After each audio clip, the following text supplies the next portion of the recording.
నమస్తే welcome to Sakshi education నేను శరణ్య రెండు తెలుగు రాష్ట్రాల్లోని విద్యార్థులకు భారీ శుభవార్త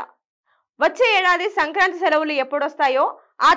ఆ తేదీలకు సంబంధించిన ప్రకటన అయితే వచ్చేసింది అయితే మొదట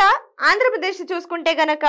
విద్యార్థులకు జనవరి 10 నుంచి 18వ తేదీ వరకు సెలవులు అయితే ప్రకటించారు అయితే తిరిగి జనవరి 19వ తేదీన అయితే వారికి స్కూల్స్ రీఓపెన్ అవుతాయి సో మొత్తం 9 రోజులు వారికి ఈ సెలవులు అయితే వర్తిస్తాయి అయితే ఈ సెలవులు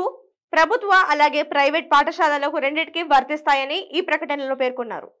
అలాగే తెలంగాణ విషయం చూసుకుంటే గనక ఇక్కడ జనవరి 10వ తేదీ నుంచి 15వ తేదీ వరకు అంటే 6 రోజుల వరకు వారికి సెలవులు అయితే ఉంటాయి కాకపోతే ఇక్కడ విద్యార్థులకి ఆఫీషియల్ గా అయితే ఇప్పటి వరకు ప్రకటన రాలేదు కాకపోతే ఇక్కడ కూడా గవర్నమెంట్ అండ్ ప్రైవేట్ రెండు స్కూల్స్ లకి వర్తిస్తాయి ఈ తేదీలు సో ఇది జనవరి 2026 సంక్రాంతి సెలవులకు సంబంధించిన వివరాలు ఇక అలాగే మరిన్ని హాలిడేస్ వివరాలు చూసుకుంటే గనక జనవరిలో ఉన్న మరిన్ని హాలిడేస్ వచ్చేసరికి 23rd కి వసంత పంచమి అలాగే సరస్వతి పూజ అలాగే సుభాష్ చంద్రబోస్ జయంతి ఉంది సో దీనికి పలు స్కూల్స్ కి హాలిడేస్ ఇచ్చే అవకాశాలు అయితే ఉంటాయి అలాగే జనవరి 26th ఇది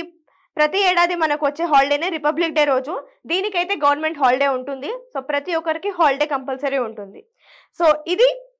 మరిన్ని హాలిడేస్ కి సంబంధించిన వివరాలు ఒకసారి మనము ఈ సంక్రాంతి హాలిడేస్ లో చూసుకుంటే గనక జనవరి 14th కి భోగి సెలవు ఉంటుంది భోగి పండుగ నిర్వహిస్తారు అలాగే జనవరి 15th కి సంక్రాంతి ఉంటుంది అలాగే జనవరి 16th కనుమ నిర్వహిస్తారు సో ఇది సంక్రాంతి 2026 హాలిడేస్ కి సంబంధించిన వివరాలు మరిన్ని ఎడ్యుకేషన్ అండ్ జాబ్ అప్డేట్స్ కోసం సాక్షి ఎడ్యుకేషన్ యూట్యూబ్ ఛానల్ ని సబ్స్క్రైబ్ చేసుకోండి థ్యాంక్ యూ